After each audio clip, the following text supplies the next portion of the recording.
municipal employee, tried for many, many years to purchase a home, only to be rebuffed because of credit he claimed wasn't worth a quarter. Hawkins was in desperate need of a house. His family was living in cramped quarters, a duplex that they had long outgrown. Then came the Lexington Urban League under the leadership of Porter Peoples. They came into the life of the Hawkins family. The Urban League was operating an affordable housing class through Fannie Mae to help people with credit problems qualify to buy a home. The Urban League, according to the Hawkins, got us back on track and into our first home. As Mr. Hawkins said, they changed my family's life, and I am so grateful to have come into contact with them. I feel like a new man. That new man is with us tonight. That new man with a changed life and his wife are with us tonight. Ladies and gentlemen, Mr. and Mrs. Hawkins and Lexington Fayette County President Porter Peoples, please stand and take a bow. The Hawkins family, ladies and gentlemen. Their life has been changed by the Urban League.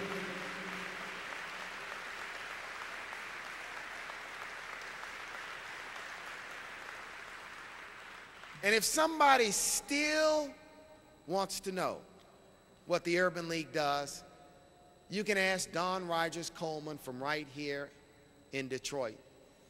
Don was unemployed, a single parent who looked faithfully for work but to no avail.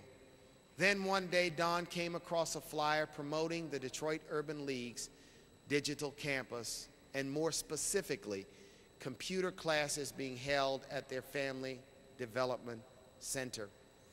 While attending these classes at the Urban League, Don began a job search in conjunction with our Workforce Career Development Center here in Detroit. Now Don, who has been promoted on our job, is working at First State Bank here in Detroit as a full-time receptionist. Let's recognize Don and once again N. Charles Anderson.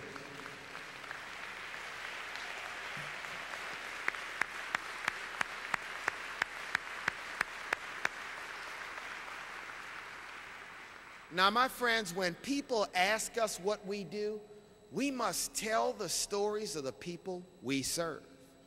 We must tell them about the Joes, the Dons, the Mary Durrs, the Garlands, and the street pastors. Next year and each year thereafter, we're going to take an affiliate by affiliate survey that we're going to call the National Urban League Census, so that we can have a more comprehensive, complete measure of our collective impact in terms of the numbers of people we serve and the lives we change in each of our empowerment areas. Because we know that in each and every affiliate in this nation, there are tens of thousands of Joes, of Dons, of Mary Durrs, of Garlands, of street pastors, of people whose lives we have changed. And when people ask what the Urban League does, tell them we empower communities and we change people's lives. We empower communities and we change people's lives. And even more precisely, we empower over 100 communities, and last year we changed more than 2 million lives through direct services.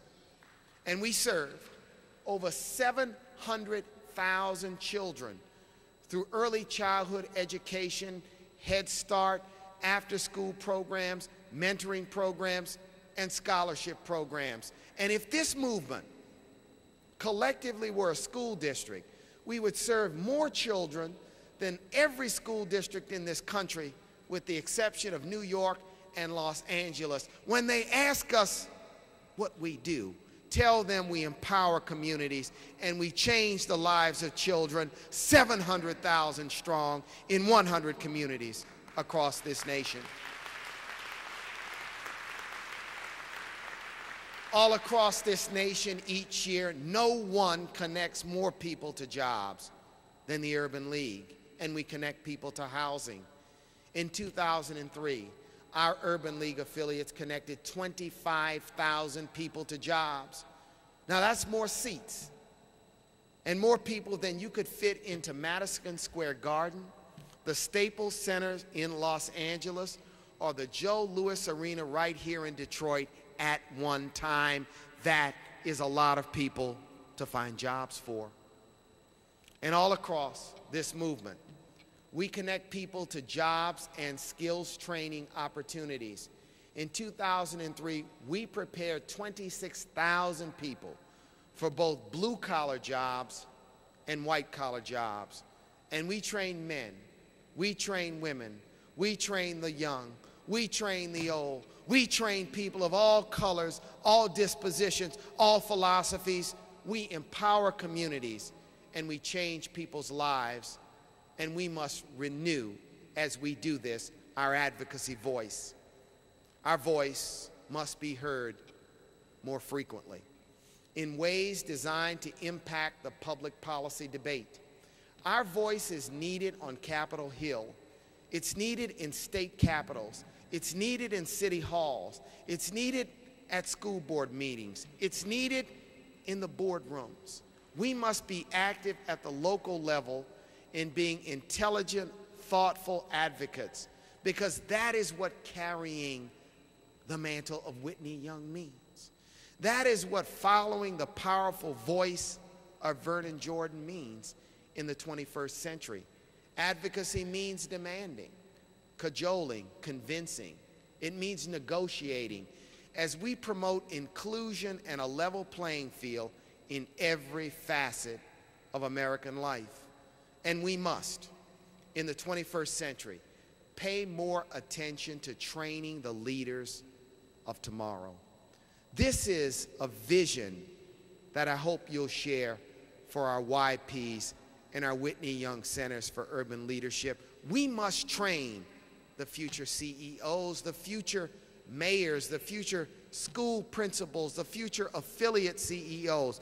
We must prepare and train a new generation of leaders that are going to be committed to the mission of the Urban League and that want to make a difference in 21st century America. And as we renew our advocacy voice, it means that each of you this year must go back to your communities and register the unregistered to vote. But also, we must hold state and county election officials accountable so that the horrors of 2000, when many people's votes were not counted, is not repeated.